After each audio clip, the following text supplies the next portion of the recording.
நாடாளுமன்ற தேர்தலில் தேமுதிக சார்பில் போட்டியிடுவதற்கான விருப்ப மனுக்களை நிர்வாகிகள், தொண்டர்கள் உள்ளிட்டோர் உற்சாகத்துடன் பெற்று செல்கின்றனர். பூர்த்தி செய்யப்பட்ட மனுக்களை திரும்ப ஒப்படைக்க இன்று இறுதி நாள். முற்போக்கு திராவிட கழகம் சார்பில் நாடாளுமன்ற தேர்தலில் போட்டியிட விரும்புபவர்களுக்கான விருப்ப மனுக்களின் விநியோகமானது இன்றுடன் நிறைவடைகிறது.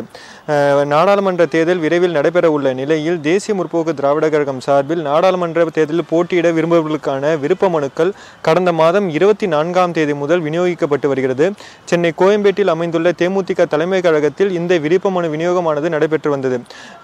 இந்த விருப்ப மனுக்களை பொறுத்தவரையில் பொது தொகுதிகளுக்கு 20,000 தனி தொகுதிக்கு 10,000 எனவும் கட்டணமானது நிர்ணயிக்கப்பட்டது. கிட்டத்தட்ட 10 நாட்களாக இந்த விருப்ப மனு விநியோகமானது நடைபெற்று வந்தது.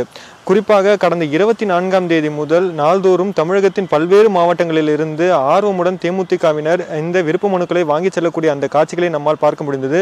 குறிப்பாக மேலதாளங்கள் முழங்க, வாத்தியங்கள் முழங்க அவர்கள் கூட்டமாக வந்து இந்த விருப்ப மனுக்களை ஆர்வமுடன் பெற்று சென்றனர். கிட்டத்தட்ட நேற்றுடன் 10 நாட்கள் இந்த விருப்ப மனு விநியோகமானது நடைபெற்றுள்ள நிலையில் 11ஆம் நாளான இன்று இந்த விருப்ப மனு விநியோகமானது நடைபெற உள்ளது. இன்று மாலை 5 மணியுடன் இந்த விருப்ப மனு விநியோகமானது நிறைவடையும் என தேசிய முற்போக்கு திராவிட கழகம் சார்பில் தெரிவிக்கப்பட்டுள்ளது. மேலும் இன்று மாலை 5 மணிக்குள் அந்த விருப்ப மனு பூர்த்தி செய்யப்பட்ட விருப்ப மனுக்களை தேசிய முற்போக்கு திராவிட கழகத்தில் சமர்ப்பிக்க வேண்டும் எனவும் அறிவுறுத்தப்பட்டுள்ளது. மேலும் இறுதி நாளான இன்றும் ஏராளமான தேமுதிகவினர் தற்போது தேமுதிக தலைமை கழகத்திற்கு இந்த விருப்ப மனுக்களை வாங்குவதற்காக வந்து கொண்டிருக்கிறார்கள். இன்று கடைசி நாள் என்பதால் ஆர்வமுடன் ஏராளமான தேமுதிகவினர் இன்றும் இந்த விருப்ப மனுக்களை பெற்று செல்கிறார்கள். கேப்டன் செய்திகளுக்காக ஒளிப்பதிவாளர் ராகவனுடன் சதீஷ்.